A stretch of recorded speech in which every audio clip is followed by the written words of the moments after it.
Hello fellow occupational therapists, my name is Ali, and today we're going to be looking at the Capstone Initiation assignment that is provided for the Capstone 2 course at Gannon University. So to begin, I'm going to just make a disclaimer that the Memorandum of Understanding is a similar document, and it's also the other assignment that's provided for your Capstone 2 course. So we're going to be looking over 8 subjects or 8 topics for the Capstone Initiation. You want to take this document sort of as your declaration of what your capstone and your doctoral specialty internship is going to be about. So to begin, we're going to be looking at 8 topics. The first topic is going to be in regard to what your purpose behind your capstone is. The second will be the background or rationale behind it. The third is going to be in terms of the implications that it has on OT by taking part in this capstone.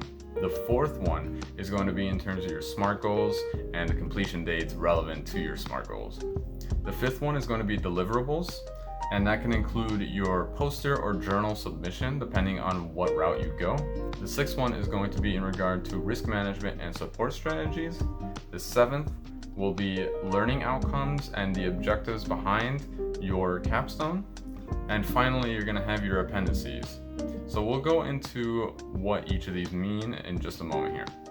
So starting back at the top, looking at the capstone title and purpose, you want to take a look at what sort of capstone are you seeking to encompass?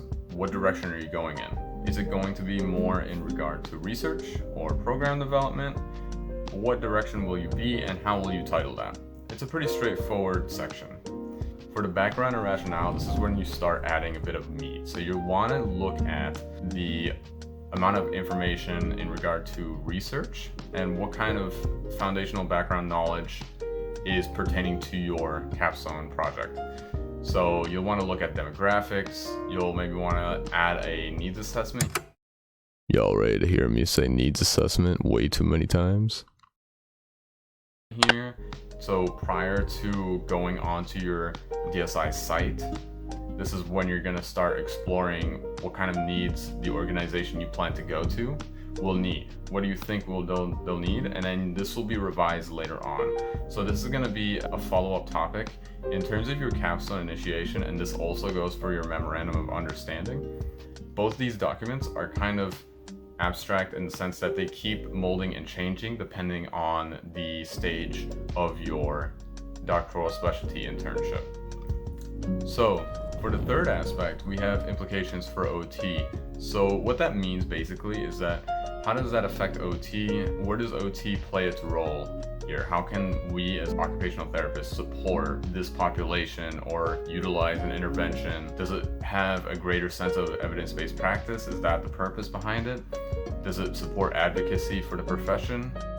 So in sum of part 3, if you were to consider how occupational therapy is understood by your peers, individuals in other disciplines, or those who are not in the health field, what comes to mind?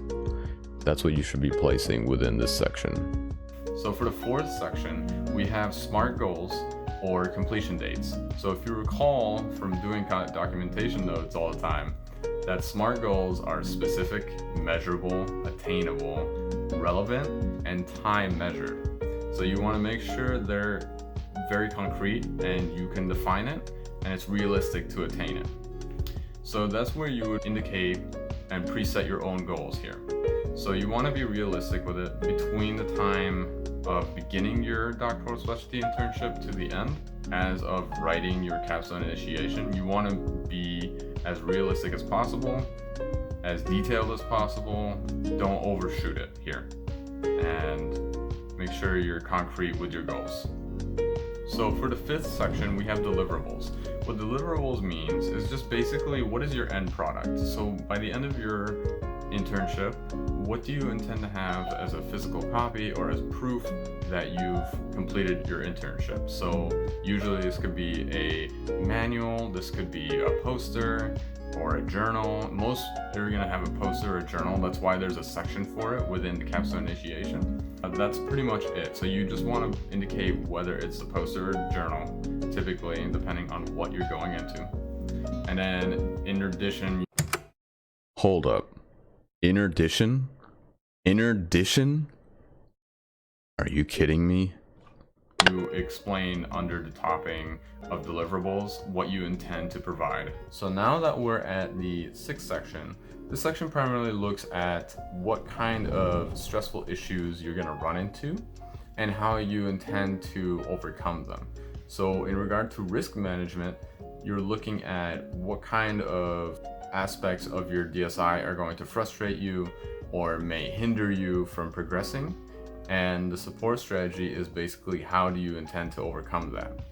So you can list maybe certain stress relieving habits such as reading or going to the beach or exercising as an option. Usually most people will say like, I'm going to take some time off to clear my head and then return to complete a certain aspect of the project. And you could indicate what kind of risks you're going to run into. What kind of issues do you see coming up in your particular organization or site for your DSI? So now we have our final or near final section for your Capstone Initiation, which is your outcomes and what you intend to see as the final image of your product. So when you're finishing this whole Capstone and DSI project, what do you intend to see at the end?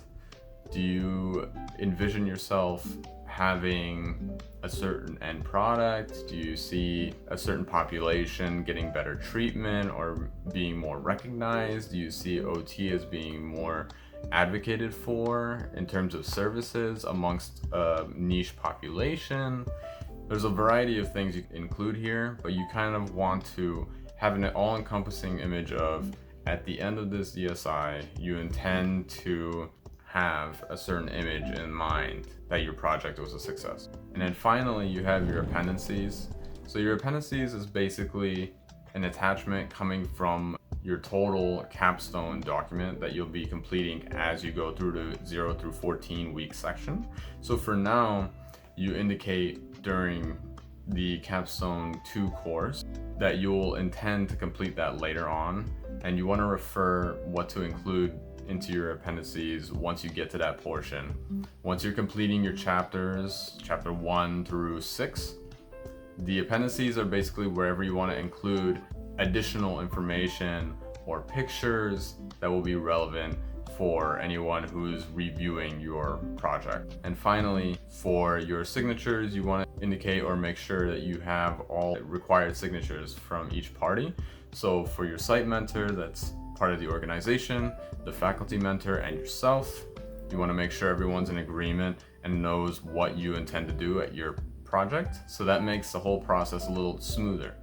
And remember, this project or your Capstone Initiation document, along with your Memorandum of Understanding, is going to be a twist and fold kind of document, I guess I can call it. But it'll just basically change as time goes on. What you intend for your goals and objectives may change later on. Another thing to keep in mind that's a little bit of an ease is that when you get to chapter 1 for your capstone, the Capstone Initiation document has a lot of the same information that you can transfer over to your chapter 1. You'll have to add additional information relevant to that point in time, but it will help you in terms of seeing the similar topics. So that's about it. So I hope you guys enjoyed this short little video, and hopefully I will see you in the next video. Did you really just say video twice?